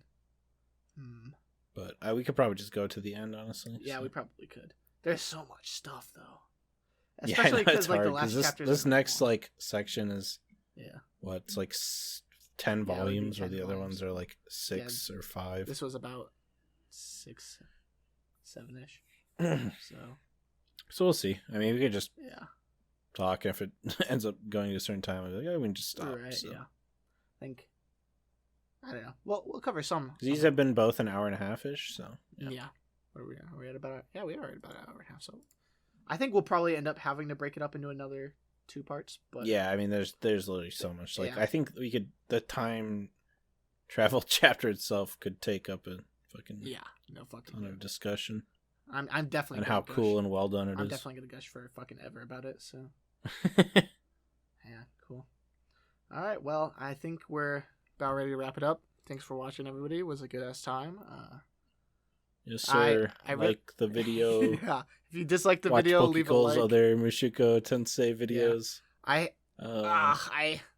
I think my Paul and Rudius video is really good, but fuck, man, I wish I wasn't in the fucking echoey dorm over the summer, man. The audio, like, I didn't realize it until I rewatched it like a couple months ago, and I was like, oh my god, the quality is so bad. Like, can you put patch notes in videos? I was like, hot fix it. Like, God, I wish I could just like put new audio. I would, if I could just record over it, I would just record the whole script again. I don't give a fuck. Like, I would do it, but yeah, like I can't do that without getting rid of all the videos or all the views and shit like that. And for some reason, it's got like 1,500 views right now. People really like it. I think it's fine to leave it. I don't think people are as picky as you think when you're like a small channel. Yeah, so. Especially. Yeah. So I'm glad people are like, although people have been leaving some dislikes on it. It's got like 6 now, I think. So I'm like, well, I think it's like the Mushoku Tensei haters have logged on. I think it's like an 85% like ratio, which is not bad, but a little bit more dislikes than I would have expected. But it's fine. I don't know. I think Mushoku Tensei is just a very contrarian anime. Yeah, it's a very what's the word? Oh my god, what controversial? There you go. Yeah, that's controversial. Especially since now that stuff is covered in the anime. So yeah. There's so many people that watch it and are like, how can you guys like this? There's grooming, and it's like, I don't want to fight about this. Oh, don't even get me. Yeah. There was this fucking. I'll talk about it later. It was probably the worst shit I've ever read. I like another thing that this section does really well is that like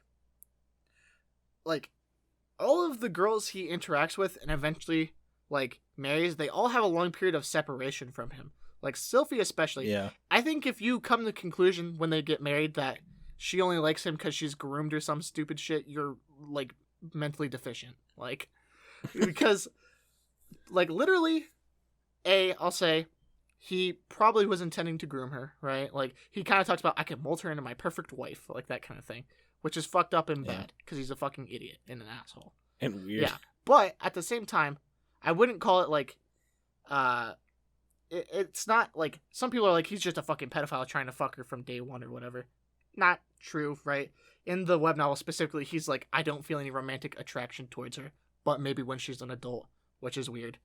But then Paul is like, no, you guys need to be separated because she can't just be dependent on you forever. Paul is like, don't, like, no grooming, no any of that, because like she's got to become her own person, that kind of shit.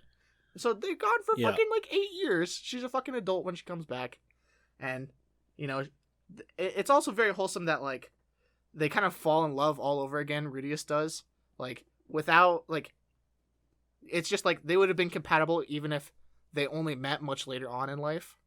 Like, I really, he didn't even know it was her at first. Yeah, he didn't know that it was her for a long time and fell in love. He would have fell in love with her if she was a boy. Like yeah, it's super wholesome. A lot of Mushoku Tensei is just about destiny. So yeah, it's super wholesome. I think it's people are reading like way too far. Yeah, definitely. So, it's super wholesome in that way. It's like has nothing to do with like weird childhood friend shit necessarily. It's just like they're fucking two people who are very compatible and they like each other for their personalities and shit. Super fucking nice. So yeah. Yeah. None of that shit, but we can not talk about that. Yeah. Okay. Cool. Anyways, thanks for watching, everybody. I really appreciate the support we got on the last one. A lot of people watched that one. People were telling me it was good. I'm glad people are enjoying these. I think it's really fun to talk about this. Who told you it was good? Some guy who subbed to my channel immediately after. He had a SpongeBob PFP. Let's go. I was like, he also told me the audio was too low. So. Oh yeah. Don't do that again. Yeah, I'm not gonna do it this time. I'm so stupid. Because when you sent me the file, yours was like louder than mine for some reason, like significantly louder. So I was like, okay, I'll just like turn his down. But then like when I did it, I was like, okay, well, I need to turn mine down a tiny bit to get like the right ratio, and I ended up turning us both down. So instead of I should have just I have mine set to a good volume, I think. Okay. So. Like I should have just turned mine up, like. Yeah. So it's always better to go louder because on any videos you can turn down the volume. Like the user can turn things down way easier than they can turn them up. Definitely. So. I think it's partially me. The way I have my shit set, always on 10 out of 100 volume, and I like turn down shit constantly. Yeah. I mean, it's hard because everyone uses like different audio settings, which is why it's can be hard to like edit videos and stuff with that. Yeah. So, but I'll try not to do that again. So, anyways, thanks for watching, everybody. Have a good one. Yes.